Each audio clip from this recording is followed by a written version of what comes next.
As soon as I finished seeing this, I could already imagine how many times it's going to be paused when it comes to Blu-ray. Hello everyone, my name is Angela and welcome back to another episode of Transcending Cinema, where today I'm going to be covering the new Steven Spielberg film, Ready Player One. Now before getting into the film, I will go ahead and say that I have read through Ernest Cline's original novel. If you're planning on seeing this, don't worry about reading the novel beforehand because this is about as accurate an adaptation as Stanley Kubrick's The Shining.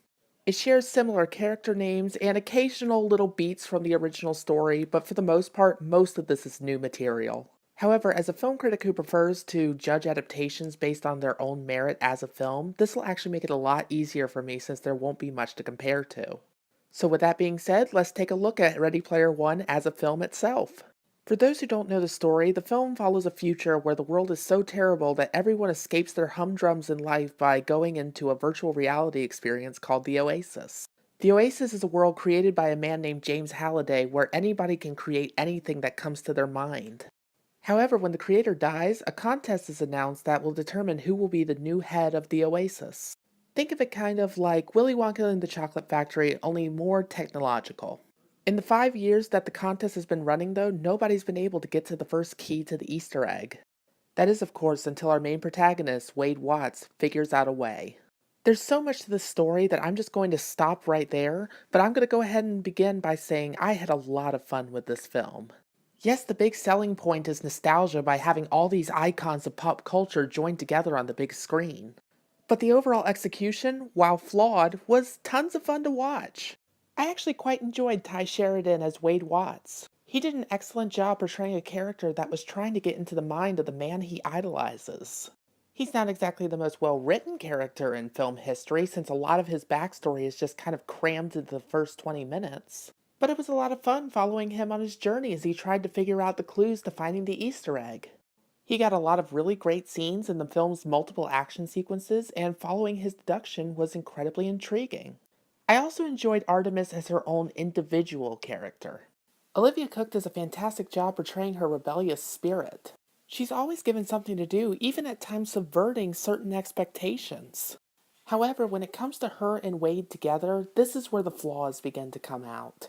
Once again, this is another film that feels like it needs to have a romantic subplot, even though it just doesn't quite work based on the execution. I'm not saying that the two didn't have any chemistry whatsoever, I just feel like the romance just felt incredibly forced. Their attraction just doesn't feel natural, it just feels like they're meant to be together because they're a boy and a girl. It was easily the weakest and most forgettable part of the film because it just didn't feel necessary or earned. Factoring out the forced romance, though, Artemis is still an interesting character that manages to subvert typical genre cliches. Overall, she stands out because of how smart, cunning, and enjoyable she is. Speaking of enjoyability, the story and concepts of Ready Player One might be the most fun I've experienced all year so far.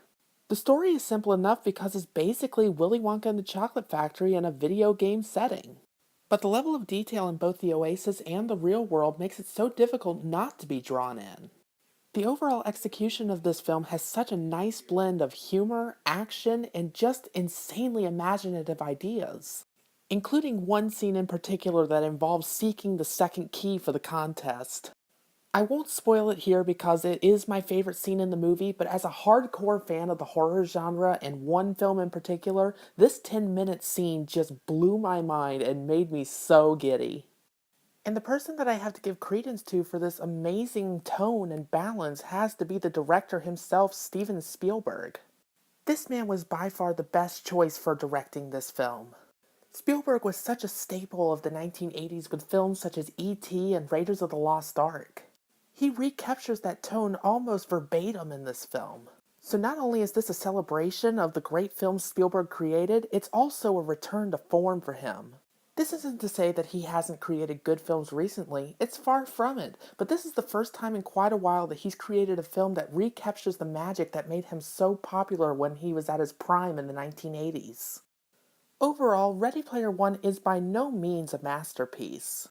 But Ready Player One is still an incredibly fun science fiction adventure film. This is all thanks in part to Steven Spielberg's masterful direction and fantastic performances by the cast that bring such great characters to life. This is a flawed film, but it is well worth your time. So, along with asking if you've seen the film yet, I have a good question for you. What is your favorite decade of popular culture? For me, that would easily be the 1980s. I always consider that decade Hollywood's creative high point because there were always so many unique films coming out that worked incredibly. From Nightmare on Elm Street to Ghostbusters, there was always something new coming out for every genre that would appeal to many people. Let me know your favorite decade in popular culture below. And as always, I have links to my social media down in the description. And until the next film review, I'll see you all soon. Hey everyone, before you click away, I just wanted to bring something up real quick that I think is some pretty exciting news. I'm thinking about starting to stream on Twitch sometime soon. I'm thinking about playing either some Dead by Daylight or Friday the 13th, and I was just wondering if anybody would be curious to watch me do that. I'd like to try something new out, and I'm curious to know what y'all think.